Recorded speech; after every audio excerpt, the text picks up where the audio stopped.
बरसात।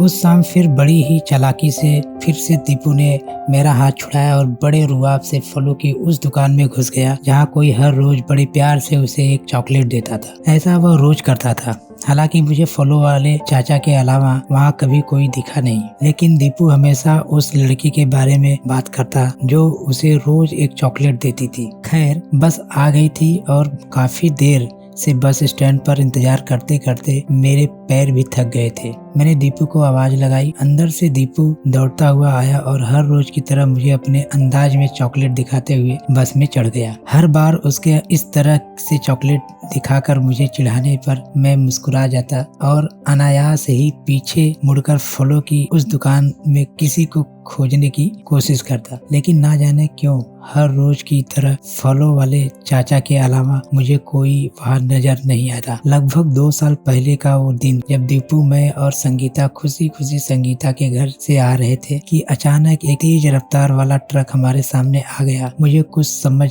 आता तब तक हमारी कार पलटकर रोड की दूसरी साइड पर चली गई थी। 2 दिन बाद जब मुझे हॉस्पिटल में होश आया तो मुझे कुछ समझ नहीं आ रहा था कि क्या हुआ। मैंने माँ से संगीता और दीपू के बारे में पूछा। उन्होंने बताया कि दीपू पास वाले वार्ड में है और अब ठीक है। और संगीता के बारे में पूछने पर माँ फूट फूट कर रोने लगी। बताओ ना माँ, संगीता कहाँ है?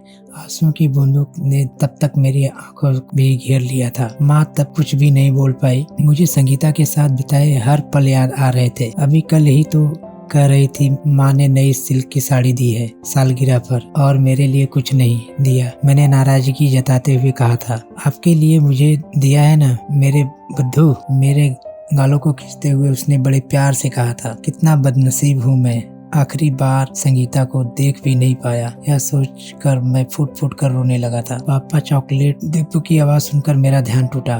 आंटी ने कहा पापा को अभी खिलाना। दीपू ने कहा। मैं बस मुस्कुरा दिया। आज जब घर आया तो माँ फिर मुंह फुलाकर बैठी थी। अपने लिए ना सही पर कम से कम दीपू के लिए तो शादी कर लो, माँ ने कहा। दीपू को संभालने के लिए आप सब हो ना माँ, फिर दूसरी शादी की क्या जरूरत, कहकर मैंने हमेशा की तरह बात को टाल दिया। दीपू के लिए माँ की जरूरत मुझे भी लगती थी, पर मैं हमेशा यही सोचता कि क्या कोई और दीपू को उतना प्यार दे पाएगा। खैर, माँ की बातें सुनते सुनते हमने खाना खाया।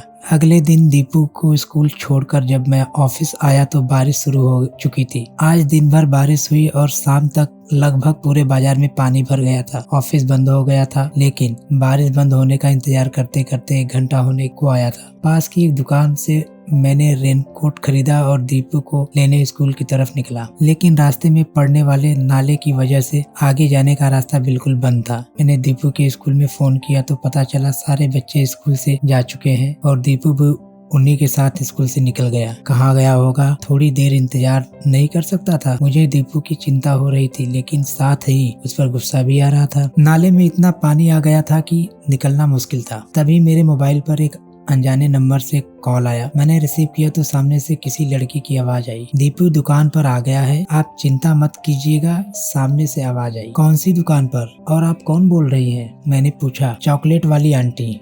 उसने इतना कहा और कॉल कट गया। लेकिन मैं लेने जाने ही वाला था। आज थोड़ा लेट हो गया तो अकेले निकलने की क्या जरूरत थी? उसे कुछ हो जाता तो? एक के बाद एक मेरे मन में कई सवाल चल रहे थे। खैर, मैं दूसरे रास्ते से होता हुआ बस स्टैंड पहुंचा। आज भी दुकान पर फलों वाले चाचा ही खड़े थे। दीपू यहाँ है क्या चाचा? आज मैं पहली बार चाचा से बोला था। उन्होंने अंदर देखते हुए आवाज लगाई, नीतू, दीपू के पापा आए हैं, दीपू को भेजो। मेरी आवाज सुनकर अंदर से दीपू दौड़ता हुआ आया। पता नहीं क्यों आज मुझे ऐसा लग रहा था जैसे मैं बरसों बाद दीपू से मिल रहा था। अकेले आने की क्या जरूरत थी? मैं आ रहा था ना, दीपू को गोद में उठाते हुए बोला। तभी पीछे से आवाज आई, लीजिए आप भी सर पोंछ लीजिए, गीले बालों में सर्दी बड़ी जल्दी बैठती है। जमी पर उतर आए हो, आंखें जैसे कुछ कहना चाह रही हो, होठ जैसे गुलाब की पंखुड़ियां हो। पटियाला सूट में मैंने पहली बार दीपू की चॉकलेट वाली आंटी को देखा। हाथ में टॉवेल लिए उसने फिर कहा,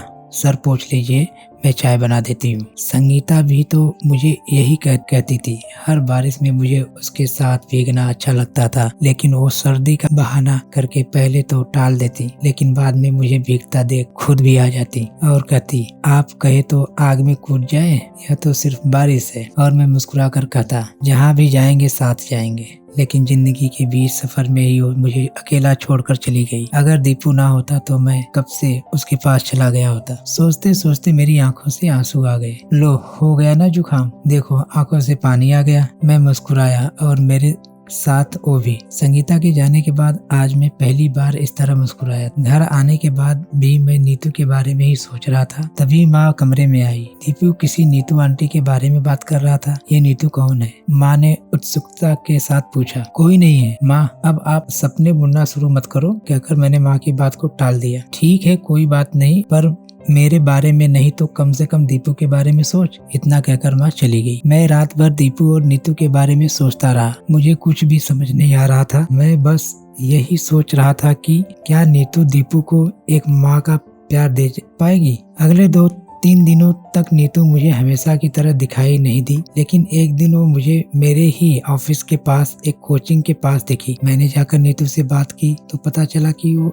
इसी कोचिंग में यूपीएससी की तैयारी कर रही थी। धीरे धीरे हमारी मुलाकातें बढ़ने लगी। बहुत जल्द हमारी दोस्ती हो गई और पता ही नहीं चला दोस्ती कब प्यार में बदल गई। हम दोनों को एक दूसरे से बातें करने, एक दूसरे के साथ वक्त गुजारना अच्छा लगता था। हम घंटों एक दूसरे के साथ दीपू और उसके साथ अपने भविष्य के सपने बुनते और वक्त के साथ हमने भी एक दूसरे से शादी करने का फैसला ले लिया। नीतू अपने पिता की बहुत लाडली थी। वो नहीं चाहती थी कि उसके पिताजी को उसकी वजह से कोई भी ठेस पहुंचे। लिहाजा एक दिन नीतू ने मेरे बारे में अपने पिताजी से बात करने का फैसला किया। नीतू के पिताजी चाहते थे कि नीतू पहले से शादीशुदा किसी ऐसे इंसान से शादी करे जिसके साथ उसके 5 साल के बेटे की जिम्मेदारी हो। नीतू के पिता को यह रिश्ता मंजूर नहीं था। मैंने कल पापा से अपने बारे में बात की। आज मिलते ही नीतू ने कहा। फिर क्या कहा पापा ने? मैंने डर और उत्सुकता से पूछा। उन्हें यह रिश्ता मंजूर नहीं है। वो नहीं चाहते कि किसी ऐसे आदमी से शादी करूं जिसके साथ उसके 5 साल के बेटे की जिम्मेदारी हो। फिर तुमने क्या फैसला किया? मैंने उसका हाथ अपने हाथ में रखकर पूछा, जैसे कहना चाह रहा हूँ कि अब मुझे इस राह पर तुम भी मत छोड़ के चले जाना। एक बार में पापा के लिए तुम्हें भूल सकती हूँ, पर दीपू को नहीं। अब तो मुझ में अपनी माँ को ढूंढता है। मैं उसके इस विश्वास को तोड़ना नहीं चाहती। माँ की आंखों में आंसू थे, इसलिए नहीं कि उन्हें एक बहू मिल गई, बल्कि इसलिए कि दीपू का हाथ थामे उसे नीतू में संगीता नजर आ रही थी। 5 साल बाद हमारा शहर अब स्मार्ट सिटी में बदल रहा था। बस स्टैंड को तोड़कर स्मार्ट बस स्टैंड बनाने की योजना चरम पर थी। नए बस स्टैंड की जद में चाचा की वो दुकान भी थी जहाँ कभी वे बस का इंतजार किया करता था। बस स्टैंड पर हाथ ठेला और फलों की दुकान लगाने वाले सभी लोग कलेक्टर के इस फैसले पर नाखुश थे और कलेक्टर से इस बारे में बात करने के लिए चाचा की दुकान के सामने जमा थे। कुछ नहीं होने वाला। चाचा खुद ही अकेले अपनी दुकान में बड़बड़ाए जा रहे थे। ये नेता और अमीर लोग गरीबों का सब कुछ छीन लेते हैं, उनकी बिटिया भी, कहकर चाचा की आंखें भर आई। तभी एक लाल बत्ती से सफेद गाड़ी से एक लड़की उतरी। किसी को कहीं जाने की जरूरत नहीं है, सरकार इसी जगह आपके लिए पक्की दुकानें बना कर देगी, कलेक्टर साहिबा ने गाड़ी से उतरते हुए कहा। जोरदार तालियों के साथ सभी ने कलेक्टर साहिबा का अभिवादन किया। तभी कलेक्टर साहिबा चाचा की दुकान की ओर बढ़ी और चाचा के पैर छूकर बोली, पापा अब भी माफ नहीं करेंगे? दोस्तों, अगर आपको ये कहानी अच्छी लगी हो तो अपने दोस्तों के साथ जरूर शेयर करें और हमारे चैनल को सब्सक्राइब करें। धन्यवाद।